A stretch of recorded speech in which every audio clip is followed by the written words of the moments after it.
सभापती महोदय, एसआरटीची जी ही योजना आहे हे सर्वसामान्य गोरगरिबांना घरं देण्यासाठी शासनाने तयार केली आणि आपण काळांतराने बघितलं तर या योजनेमधनं गोरगरिबांना घरं देण्यापेक्षा त्या तिकडे विकासकांचं आणि अधिकाऱ्यांनाच घरं भरण्याची ही योजना झाली की काय असा प्रश्न समोर येतो। सभापती महोदय, या अंधेरीच्या प्रश्नासंदर्भात आपण ज्यावेळेस बघतो त्यावेळेस खोटे लाभार्थी आणि त्याच्यामध्ये ज्यांना फ्लॅट भेटले पाहिजेत ते नाही, पण ज्यांचे नावं नाहीत अशा लोकांना फ्लॅट आहेत, दुकानं भेटलेली आहेत। त्याच्यामुळे माझा फार सोपा आणि सरळ प्रश्न आहे की याच्यामध्ये जे दोषी आहेत, ज्यांनी हे चुकीचं काम केलेलं आहे अशा विकासकावर, अशा अधिकाऱ्यांवर आपण फौजदारी गुन्हा दाखल करून कारवाई करणार का? कारण त्याच्याशिवाय या गोष्टीला आळा बसणार नाही। त्याच्यामुळे माझी मागणी प्रामुख्याने आहे की जे दोषी अधिकारी याच्यामध्ये आहेत, कारण याच्यामध्ये एक नेक्सस तयार होतो, हा जो नेक्सस आहे त्या एसआरए मधला तो तोडणं गरजेचं आहे आणि त्याच्यामुळे अशा अधिकाऱ्यांवरती आपण फौजदारी गुन्हा दाखल करून कारवाई करणार का? सभापती महोदय, सन्मान्य सदस्य निरंजनजी डावखरे यांनी अतिशय महत्त्वाचा प्रश्न या ठिकाणी उपस्थित केलेला आहे। हे खरं आहे की अंधेरीतल्या एका एसआरएच्या योजनेमध्ये 21 सदनिका धारक असे आढळले की जे पात्र नसतानाही त्या ठिकाणी ते ताबा घेतलेला आहे, परंतु याच्यातले 12 हे अपात्र आहे आणि 9 जणांकडे कुठली कागदपत्र त्या ठिकाणी नाही आहे। याच्याकरताच माननीय उपजिल्हाधिकारी विशेष कक्ष यांनी याबद्दलचा 10 फेब्रुवारी 2025 रोजी आदेश देखील निर्गमित केला आहे की 30 दिवसाच्या आतमध्ये त्यांना त्या ठिकाणावरून निष्कासित आपण करणार आहोत। परंतु हे 10 मार्चला तारीख आटोपली, आता 10 दिवस अजून त्यांना पोलीस संरक्षणाकरता हवे अशी मागणी त्यांनी त्या ठिकाणी केलेली आहे आणि आपण लवकरात लवकर किमान 1 महिन्याच्या आतमध्ये आपण त्या सर्वांना त्या ठिकाणावरून निष्कासित करू। फक्त 4 जणांना त्यातल्या आपली एजीआरसी जी कमिटी आहे, शिखर तक्रार निवारण समिती, यांच्याकडून स्थगिती मिळाली आहे, परंतु ती निष्कासनाकरता मिळाली, तात्पुरती स्थगिती मिळालेली आहे। त्यांच्या पात्र अपात्रेबद्दल नसून त्याच्यावरही तात्काळ कारवाई करून लवकरात लवकर यांना कसं निष्कासित करता येईल आपण त्या ठिकाणी प्रयत्न करणार आहोत। दुसरा, आपण जे मांडणी केली आहे का ह्या संदर्भात एक त्या ठिकाणी नेक्सस तयार झाला आहे, काही अधिकारी संगनमत करून आणि त्या ठिकाणी काही विकासक संगनमत करून अशा पद्धतीचे जे पात्र नसताना देखील त्या ठिकाणी सदनिका देण्यात येते। तर जर का याच्यामध्ये अशा पद्धतीचा एखाद्या अधिकाऱ्याचा सहभाग असेल, हे जर का चौकशीमध्ये आढळलं, त्या विकासकाचा सहभाग असेल तर निश्चितपणे त्यांच्यावरही कारवाई करण्यात येईल। सभापती महोदय, सन्माननीय मंत्री महोदयाने अतिशय चांगलं उत्तर या स्पेसिफिक प्रश्नाला दिलं, परंतु मुंबईमध्ये हा नेक्सस आजचा नाही आहे। ह्या सगळ्या झोपडपट्टीमध्ये प्राधिकरणामध्ये या प्रकारचे नेक्सस चालतात। सचिन भाऊ मंत्री राहिले त्या विषयामध्ये, त्यामुळे माझं म्हणणं आपल्याला विनंती एवढी आहे की आपण काय करतो, एसआरए प्राधिकरण वेगळं आहे, त्याची अपिलेट अथॉरिटी हा अधिकृत आहे का अनधिकृत आहे हा कलेक्टरकडे, डेप्युटी कलेक्टर ॲडिशनल कलेक्टर वेगळा आहे, तो त्याचा निर्णय वेगळा घेतो आणि ॲक्च्युअल काम हे एसआरए करतं। त्यामुळे हे करत असताना एसआरएचे सीईओ किंवा एसआरएचे कोण डेप्युटी सीईओ वगैरे असतील, यांच्या जर कमिटीमध्ये ते आलं तर ते फार उत्तम प्रकारे केलं जाईल।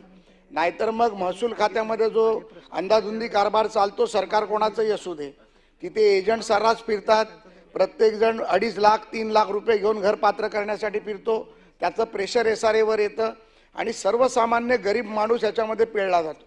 आपल्याशी संबंधित विषय एसआरएचा नाही आहे, परंतु हाऊसिंगची आहे। अशा पद्धतीमध्ये म्हाडामध्ये अनेक हजारो लोकांना ट्रान्झिट कॅम्पची घरं विकली गेली। आज आपण विचार करा, मुंबईमध्ये अनेक बिल्डर लोकांची घरं मोकळी आहेत, त्याच्यामध्ये कोण घुसत नाही। म्हाडाच्याच रिकाम्या घरांमध्ये लोक घुसतात कशी, MMRDAच्याच त्याच्यामध्ये लोक घुसतात कशी?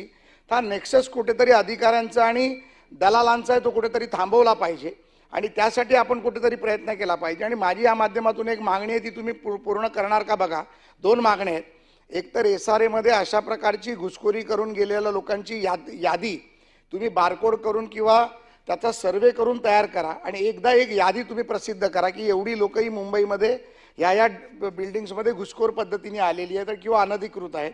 त्याच पद्धतीमध्ये म्हाडामध्ये देखील 20-20, 25-25 वर्ष जी लोक ट्रान्झिट कॅम्पमधली घरं घेऊन राहत आहेत, ज्यांनी फाईलचे पैसे दिले आहेत, ज्यांनी स्वतःच्या खिशातलं घरदार सगळं घाण ठेवून पैसे दिले आहेत, दलालांनी आणि सरकारी अधिकाऱ्यांनी फसवलं आहे।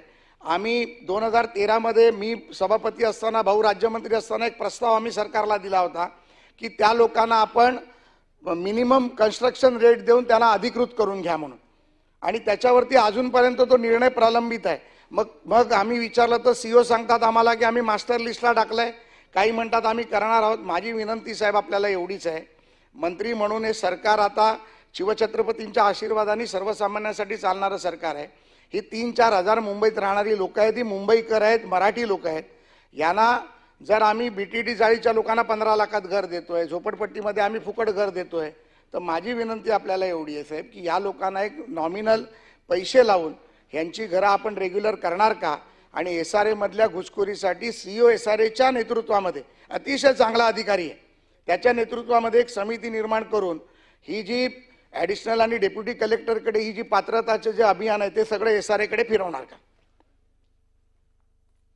सभागृहाचे वरिष्ठ सदस्य सन्मान्य प्रसादजी लाड यांनी अतिशय महत्त्वपूर्ण माहिती या सभागृहात दिली आहे. आणि प्रसादजी मागच्या अनेक वर्षांपासून ह्या मुंबई शहरामध्ये वास्तव्यास आहेत. सचिन अय्यर साहेब त्यावेळेस राज्यमंत्री होते आणि प्रसाद लाड साहेब त्या मंडळाचे त्यावेळेस अध्यक्ष होते. परंतु एवढी ज्येष्ठ मंडळी असताना, एवढी ताकदवर मंडळी असताना जरी सेक्सस तयार झालं आणि आता मी मुंबईच्या बाहेरच्या माणसाकडे ही जबाबदारी या ठिकाणी माननीय मुख्यमंत्री महोदयांनी दिलेली आहे.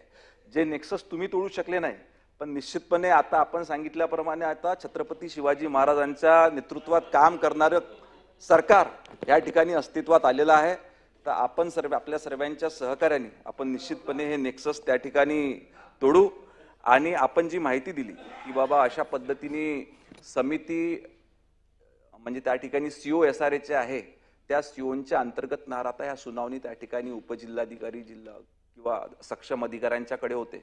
परंतु हे उपजिल्हाधिकारी त्याच कार्यालयात त्या ठिकाणी मान्य CEOच्या अंतर्गतच काम त्या ठिकाणी करत असतात.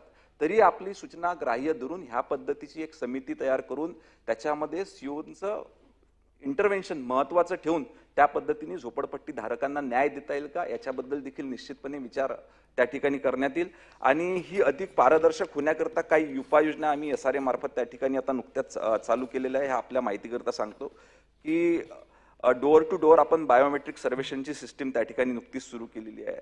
GIS मॅपिंग त्या ठिकाणी सुरू केलेली आहे. झोपडपट्टीचा 360 डिग्री इमेज व जिओ टॅगिंग सुरू केलेली आहे.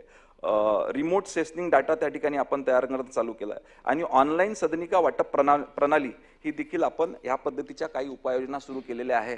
तरी देखील आपलं मार्गदर्शन घेऊन अजून आपली सिस्टीम मजबूत करण्याकरता त्या ठिकाणी निश्चितपणे प्रयत्न करण्यात येईल. पुढची घेऊया.